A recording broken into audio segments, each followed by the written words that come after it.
Bienvenido, ¿cómo estás, Felipe? Muchas gracias ¿Cómo por está? venir. Buenas tardes.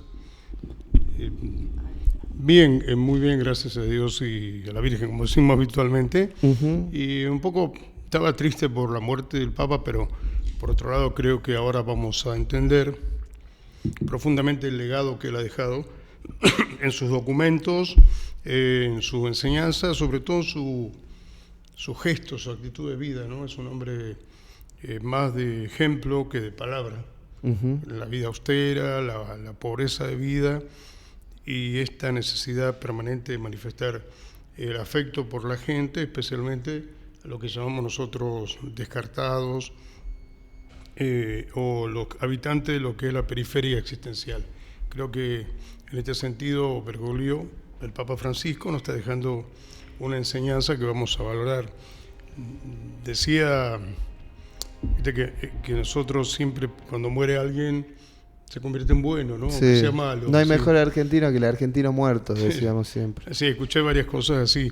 Pero en este caso me gustaría mucho que la gente lo conociera a través de sus escritos y pudiera liberarse de tantos prejuicios que los argentinos nos hemos creado en torno a la figura del Papa y que ha generado también que los metamos en una grieta, por lo cual no pudo venir a la Argentina.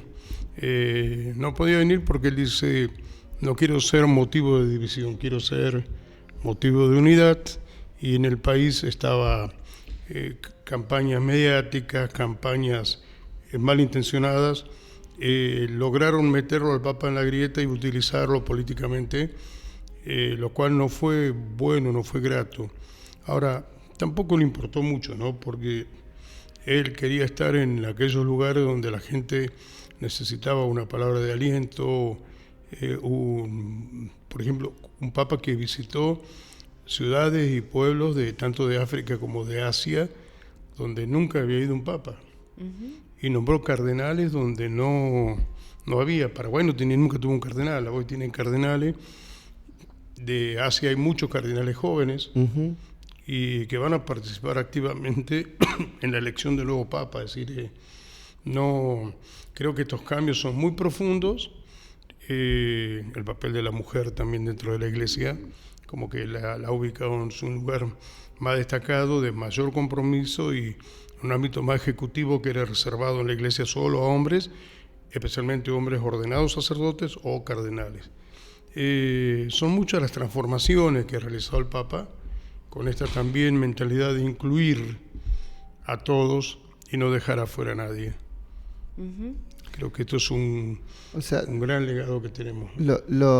te causó tristeza, pero a su vez, ¿crees que su legado queda firme y se va a multiplicar de alguna manera? Yo creo que sigue hablando después de muerto, Ujú. va a seguir hablando a través de sus gestos, de sus palabras, y ojalá en el próximo cónclave la elección apunte a una persona con este estilo, que es un humanista, esencialmente humanista. No está detrás del cumplimiento del dogma, es decir, no condena, no acusa, y hay tres características de la resurrección de Cristo que él la vive plenamente, que es el perdón, la alegría y no tener miedo. Y él instaba a la gente a no tener miedo, a hacer lío, despertar a la iglesia, despertar a los pastores, despertar al cristiano, que su compromiso se encarne en la vida real, ¿no? En la vida humana, cotidiana. No un cristianismo espiritualista de 850.000 oraciones que después no te inciden en la vida personal o social. El cambio es mucho más profundo. Entonces, él tiene una visión humanista de un humanismo cristiano, un nuevo humanismo cristiano, que es volcado hacia aquellos que más necesitan. Y cuando él dijo, quiero una iglesia pobre para los pobres, hacía referencia a toda persona humana, porque todos somos en cierto modo pobres. El pobre, sociológicamente hablando, aquel que tiene mucha riqueza, también puede ser pobre. El que está enfermo, el que está solo, el que se siente marginado o aquel que es excluido o perseguido, inmigrante, también es pobre. Entonces él quería estar cerca de toda esa realidad humana que implica sufrimiento, que implica dolor, para decir, yo estoy acá para querer, para mostrar el amor, y el amor de Dios, el amor de Cristo, y así tenemos que ser todos los cristianos. Yo me acuerdo que una señora le dijo, ¿le puedo dar un beso? Y él dijo, sí, todo lo que quiera, y la abrazó. Y antes era impensable esto, claro. Impensable. Era el anillo. El anillo, poner el anillo, o la época de, lo cuenta el vicario toscano en un libro de un viaje que hizo a Roma, estamos hablando del año 1900, y él dice, fuimos ante el Papa León XIII y la primera reverencia es besar, arrodillarse y besarle las zapatillas. Los papas cuando daban audiencia estaban en un sillón y usaban unas zapatillas como de raso, con una cruz o algo, y había que besarle el zapato. ¿No? Estas cosas, digamos que hoy no nos entran en la cabeza, y el Papa dice, la única persona que puede mirar de arriba abajo a otro es aquel que le extiende la mano para levantarlo. Y creo que por este lado va el legado del Papa Francisco. Ha sido muy resistido, ¿no? Desde adentro de la Iglesia. En pocas palabras, ser un papa moderno, un papa que estuvo a la altura de estas sociedades, que miró un poco más allá, que abrió la Iglesia, y eso generó muchísimas resistencias ahí adentro. Uno piensa, desde el otro lado, desde haber tenido esa cercanía que generaba Francisco, decir, che, no se pueden dar pasos para atrás, mucho menos cuando construiste tanto, caminando hacia adelante y haciendo esas reformas. Yo creo que por eso genera tanta expectativa este próximo cónclave, y sabemos que hay varios aspirantes, varias personas que pueden ser elegidos papas, pero son muy diferentes. Tenemos como el ala de los más conservadores y otros que siguen un poco la línea de Francisco. ¿Qué se puede esperar de eso? Yo espero que los cardenales sean conscientes de que el Papa quiso construir una iglesia abierta, ¿no?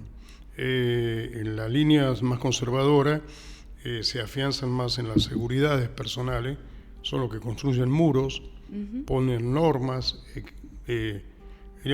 los dogmas están ahí, evidentemente forman parte de nuestro contenido de fe, creo profundamente cuando recito el credo, pero la actitud pastoral tiene que ser diferente.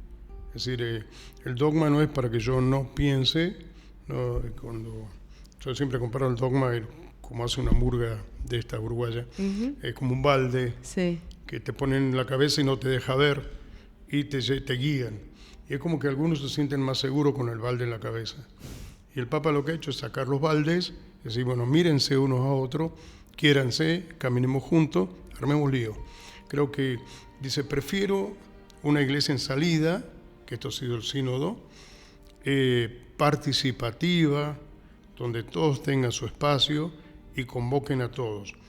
Y se prefiere una iglesia que se accidente al salir a la calle y se pueda levantar y seguir caminando, a una iglesia que se enferme por estar encerrada. Fíjate que las personas que se encierran terminan fomentando en esta soledad angustia, malos recuerdos, soledad, depresión. Y la iglesia estaba así. En la época, último periodo de Benedicto, estaba asustada porque le habían explotado un montón de escándalos de todo tipo en todas partes del mundo, y se empezaron a replegar. Y algunos empezaron a defenderse. Y me acuerdo que el Papa le preguntaron, estas medidas que usted toma, dice, como que pueden dañar la imagen de la iglesia, Santo Padre. Y el Papa le dijo a una señora, a mí no me eligió Dios para cuidar la fachada de la iglesia, me eligió para servir a la gente, para preocuparme por ellos. Claro. Entonces va quebrando una serie de tabúes, de muros que nos gusta poner para seguridades. Fíjate que estamos en una era donde la gente construye muros, ¿no? De países, entre países, la gente en las sociedades construye muros. Cuando empezaron a hacer esto que parece que nos acerca muchas veces a un muro, el celular. Es un muro porque nos impide un diálogo y un contacto personal. Los country, como forma de vida, también son muros, ¿no? La gente se aísla y viene ya toda una generación que no sabe vivir en sociedad o integrarse. Hasta hay chicos que se han criado todo en un encierro, en un muro, que ni siquiera saben usar el transporte público, por ejemplo. Sí. Hoy tenemos problemas muy serios de esto. Todo esto tiene que ver con una filosofía de vida. Y yo creo que el Papa es un humanista que viene a decir, bueno, basta de estas posturas cerradas, nos necesitamos unos a otros, y sacó un documento que se llama Fratelli Tutti, dijo, somos todos hermanos, punto, y hay que llamarlos a todos. Y estamos viviendo en el único planeta que tenemos, que es la Tierra, la casa común, le va a llamar él. Entonces tenemos que cuidar esto que tenemos. Claro que eso, una visión distinta del mundo, de la vida, del espacio y del tiempo, genera resistencia porque a veces toca intereses económicos muy grandes, toca intereses de poderosos que se sienten inseguros frente a la palabra de autoridad que tiene un Papa que no solo habla, sino que vive de esa manera como habla. Bueno, hoy no está, pero creo que su legado queda entre nosotros. Y me preguntó mucha gente de la grilla esta que ponen de obispos o cardenales para ser Papa, y me acuerdo cuando entré, vos estabas diciendo algo muy importante, el que entra Papa al cónclave sale cardenal. Claro. ¿No? Y Bergoglio no estaba en las listas del último cónclave y salió elegido. Y esto no lo puede discutir nadie, ¿no? Claro. Sí. De hecho, nos llegan 2 mensajes. Uno dice, en un cónclave todos los cardenales son candidatos. Uno puede anotar el nombre de cualquiera en su papelito. Y los candidatos, entre comillas, son extraoficiales. No hay candidatos como tales. Bien. Ahora, hay algo que es interesante saber. ¿Quién puede ser elegido papa? Recién desde el siglo XVI en adelante elegían cardenales. En realidad, el derecho canónico dice que puede ser elegido papa cualquier bautizado. Sigue con el tema que sea varón, que sea hombre. Cualquier bautizado está en condiciones de asumir el pastoreo y la conducción de la iglesia, ser el obispo de Roma. Ahora, se va a seguir la tradición de elegir cardenales, porque se supone que tienen una visión total de la iglesia desde adentro, una visión mucho más amplia del mundo, pero no hay una norma que diga estos cardenales deben ser elegidos o aquellos. Se puede elegir un papa grande para que sea de transición corta, ¿no? O un papa muy joven, como pasó con Juan Pablo II, Claro. que tenga un papado largo. 78 al 2005. Claro, 26 años casi. Claro. Siempre digo, dicho con un amigo nuestro que es teólogo, dice, un papado largo, iglesia débil, un papado corto, iglesia fuerte. Y con Juan Pablo II, en los últimos periodos, las cosas se ven desmadrado bastante mal. Benedicto quiso reordenar un poco la casa y estaba como muy cansado y muy hostigado, y los grupos conservadores lo rodearon y empezaron a replegarse. Y apareció esta imagen, digamos, de un papa que es totalmente reformador, entra tirando todos los muros. Por empezar, el primero no europeo. Sí, perdón, primer latinoamericano, primer jesuita y primer papa argentino. Al punto que un cardenal de Alemania dijo, el próximo papa tiene que ser alguien que conozca la curia vaticana, no elijan más nadie de la periferia, asustado, pues ya no va a poder votar. ¿Y por qué? Porque esta inseguridad que le genera lo nuevo, la propuesta nueva. Y creo que el Papa ha humanizado la imagen de una iglesia que estaba bastante cansada, de muchos que se sentían alejados. Lamentablemente hoy tenemos una presión enorme de las redes con noticias falsas, con mensajes falsos, y eso bombardea y hace que la gente repita cualquier cosa. Por eso siempre digo, qué lindo sería que la gente hoy pudiera leer los documentos del Papa Francisco y conocerlo tal como es, ¿no? ¿Crees que hoy vamos a, ya que ya no está, viste, siempre pasa eso, póstumo empezamos a leer más sobre lo que fue su vida, sus encíclicas? ¿Crees que va a ser un momento así, como de auge un poco de Francisco? Ya hay un poco de auge de Francisco, de gente que incluso lo cuestionó en principio, de decir, bueno, en vez de hablar tantas cosas superficiales del Papa, ¿por qué no lo conocemos? Entonces empiezan a buscar sus documentos, a leer, sí, hay una vuelta. Pero digo, no es que... No me gustaría que la gente diga el Papa era bueno, porque viste como hacemos con todos los muertos. Cuando alguien muere decimos, qué bueno que era, bueno, ¿no? que El difunto, bueno, ya no está. Pero no, en este caso creo que decir, bueno, la gente, la Argentina se impactó por la repercusión mundial. Es decir, no era el Papa Francisco un tipo sencillo, de escritorio y aislado. Es un tipo que estaba presente todo el tiempo. Estando en el internado, casi sin poder hablar, todos los días llamaba por teléfono al párroco de Gaza, que es un cura argentino.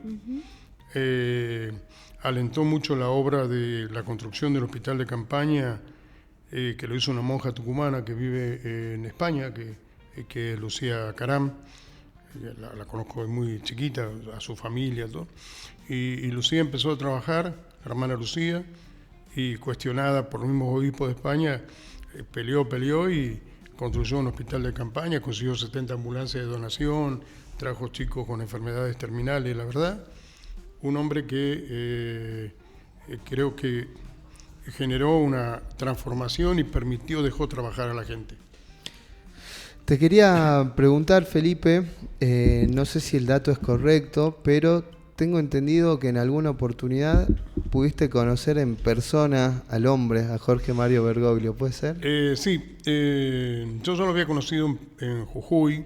Él venía a Jujuy, era muy amigo de Monseñor Palentini, y durante 3 años seguidos dictó los cursos de formación de dirigentes laicos que se hacían masivo en el Colegio del Salvador o en el estadio deportivo de Jujuy. Me tocó llevarlo a veces con otro cura, lo llevamos de Jujuy al aeropuerto. Pero el diálogo, digamos, más directo que tuve con él fue en Orán, cuando nos pidieron un servicio de librería para el retiro del clero. Ahí fue cuando a mí me quebró la cabeza, porque para mí era un hombre que ya estaba viejo y renunciaba, ¿no? Ya había renunciado, de hecho. ¿De qué año estamos hablando, perdón? 2009. 2009. Y había renunciado porque había cumplido 75 años y el Papa... ¿Y qué pasó? Nosotros tenía la imagen del cardenal Aramburu, por ejemplo, príncipe de la Iglesia, o del cardenal Primatesta, o eran hombres fuertes, de una imagen casi muy potente. Solemnes. Muy solemnes en sus ritos, sobre todo Aramburu, un príncipe, ¿no? Y lo ve ese día, terminan de comer, le dice a los curas que vayan a descansar, que vuelvan a las 4 de la tarde, y él se queda con los seminaristas que estaban levantando la mesa, era mesa redonda, alrededor de 20 curas, y limpiaban la mesa. Y él se agarró una rejilla de la cocina y se puso a limpiar los gules. Se fue a la cocina, habló con las cocineras, preparó su mate, se vino nosotros que estábamos en la librería, en la parte de librería, y nos invitó a mate, charlamos, y me regaló un libro, nos regaló porque a mí es mujer, que se llama Ponerse la patria al hombro, que incluso lo tengo presente acá. ¿Sí? ¿Lo tenés acá? ¿Lo podemos mostrar? Sí, lo podemos mostrar. Por favor. Fran, a ver. Creo que está en mi mochila y tiene una dedicatoria muy sencilla, en la letra que él escribe muy pequeñita, y yo me acuerdo que siendo ya cardenal siempre pedía ayuda de oraciones. Yo le puse, ella pedía, recen por mí. Claro, no es que lo hizo de papa. Yo siempre digo que era como el obispo o el cardenal mendigo, ¿no? El cardenal mendigo. Claro, porque donde iba, lo primero que te decía era recen por mí, ¿no? Recen por mí, y todos sabíamos que teníamos que pedir por él. Entonces, Claro, era el regalo de un cardenal, digo, bueno, un libro de él que se llama Ponerse la patria al hombro. Esta es una homilía de un Te Deum del 25 de mayo que es importante, porque es la homilía que molestó a Kirchner. A Kirchner, eso te iba a preguntar. Y de ahí en más no volvió nunca más a los Te Deum. No, después iba a Luján. No, fue a Santiago del Y Estero, a Santiago. a Tucumán, a Luján, a Córdoba.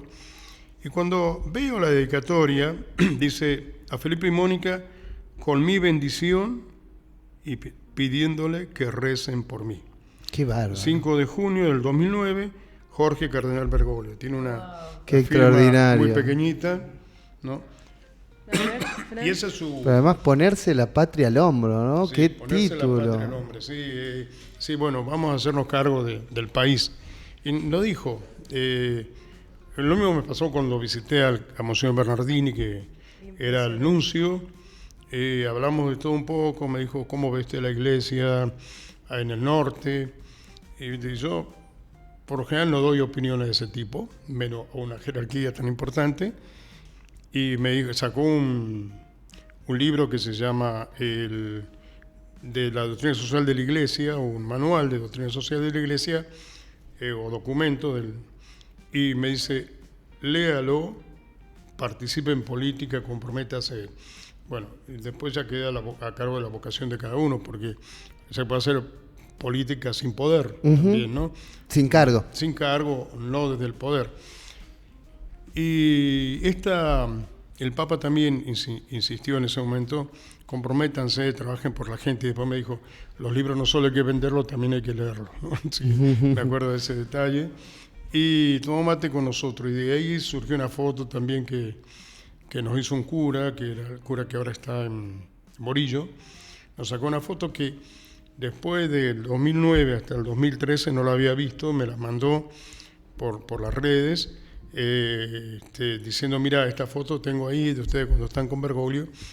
Bergoglio era muy adusto, muy poco expresivo en cuanto a sonreír, no era tan fácil.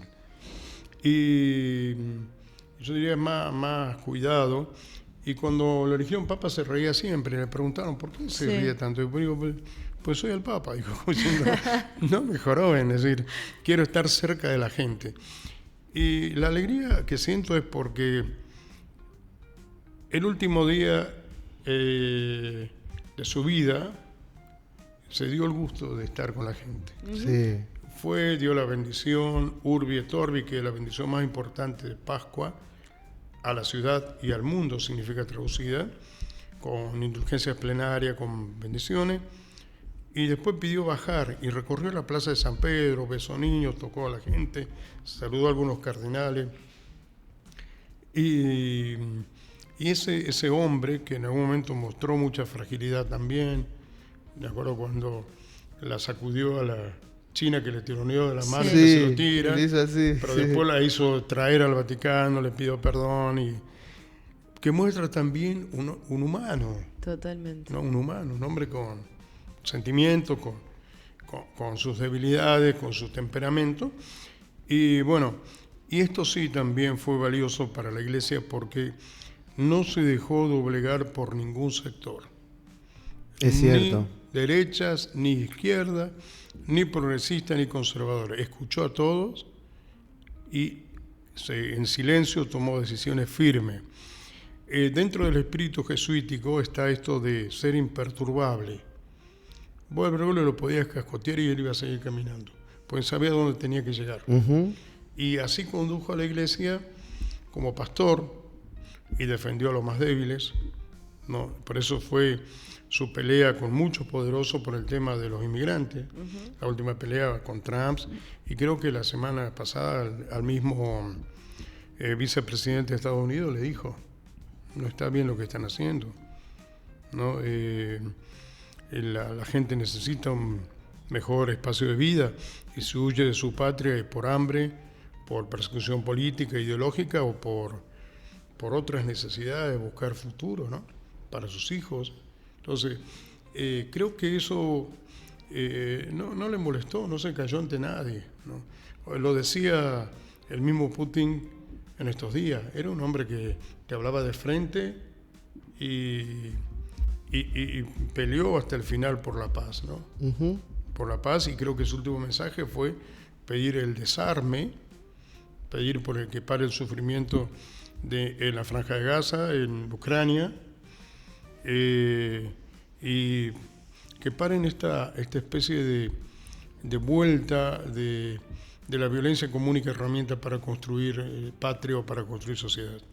La última, Felipe, ¿qué lectura recomendás para acercarnos un poco a la historia de Francisco, a su figura, a su papado?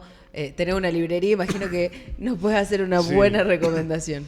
Mira, hay unos libros, uno que escribió el cardenal Fernández, A dónde nos conduce el Papa, que fue al comienzo de su pontificado.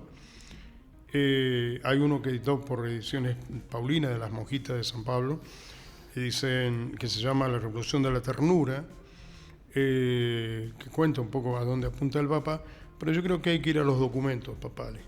Laudato Si, sobre la tierra, la defensa del planeta, la casa común. La otra importante del Papa, que es Fratelli Tutti, sobre la fraternidad universal.